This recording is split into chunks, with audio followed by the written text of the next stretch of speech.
बहुत समय पहले धुंध से ढकी हरी भरी पहाड़ियों वाला एक राज्य था जिसका नाम सोलिनारा था। उस राज्य में एक अनोखा ड्रैगन रहता था जिसका नाम था स्टारलेट। उसके पंख चमकदार और मुलायम थे और वह आकाशगंगाओं जैसे झिलमिलाते तारों की रोशनी उगलता था।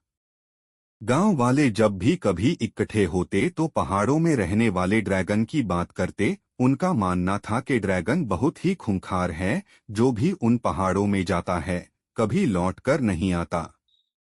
उस गांव में एरा नाम की छोटी लड़की रहती थी। वे बहुत साहसी थी। गांव वालों से ड्रैगन की बात सुनकर उसके मन में उस ड्रैगन को देखने की इच्छा हुई। एरा के लिए वह ड्रैगन एक रहस्य था। एक दिन ड्रैगन को देखने के लिए एरा अपने गांव से निकल पड़ती है। उसके हाथ में एक लकड़ी की तलवार थी जो उसके शरीर से भी बड़ी थी। ड्रैगन को देखने की इच्छा लिए वह उबड़-खाबड़ रास्तों से होती हुई पहाड़ों पर चढ़ती रही। जैसे ही एरा पर्वत पर पहुंची तो उसे एक बड़ी चट्टान पर ड्रैगन बैठा मिला जो आकाश को निहार रहा था। एरा को देखकर ड्रैगन ने अपना सिर झुकाया और बोला, तुम किसी योद्धा की तरह नहीं दिखती। एरा ने हिम्मत से जवाब दिया, मैं नहीं हूं, पर जरूरत पड़ी तो मैं लड़ूंगी। ड्रैगन हंसा और बोला, मुझसे लड़ोगी? एरा बोली, असली नायक वही होते हैं जो ड्रैगन को मारते हैं। ड्रैगन थोड़ी देर चुप रहा।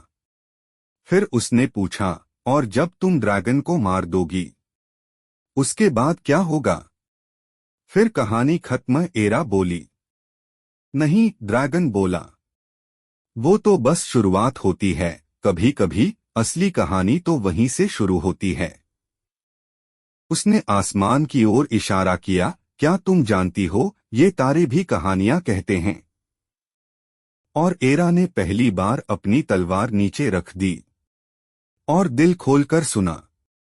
ड्रैगन ने बताया कि वह कोई राक्षस नहीं बल्कि सोलिनारा की रक्षा करता है। नदियों का बहाव, पेड़ों की सांसें और तारों की चमक उसी की देखरेख में है। हर शाम वो आती और हर रात एक नई कहानी लेकर जाती। कभी सन्नाटे में बैठकर बात करते तो कभी तारे जोड़कर आकृतियां बनाते। अब एरा को समझ आ गया था, नायक वही होता है जो समझे, न कि सिर्फ लड़े। आखिर एक दिन ड्रैगन ने उसे एक अनोखा तोहफा दिया, अपना एक पंख जो चांदी जैसे चमक रहा था। जब भी इसे देखो याद रखना, हर ड्रैगन को मारने की जरूरत नहीं होती। एरा गांव लौटी, हाथ में चमकता हुआ पंख था और दिल में 100 कहानियां। गांव वाले हैरान थे, ड्रैगन ने उसे जला नहीं दिया, लेकिन उसकी मुस्कान ने सब कुछ कह दिया। कभी कभी सबसे बड़ी जीत लड़ाई नहीं, दोस्ती होती है। और हर ड्रैगन का दिल भी धड़कता है, बस सुनने वाला चाहिए।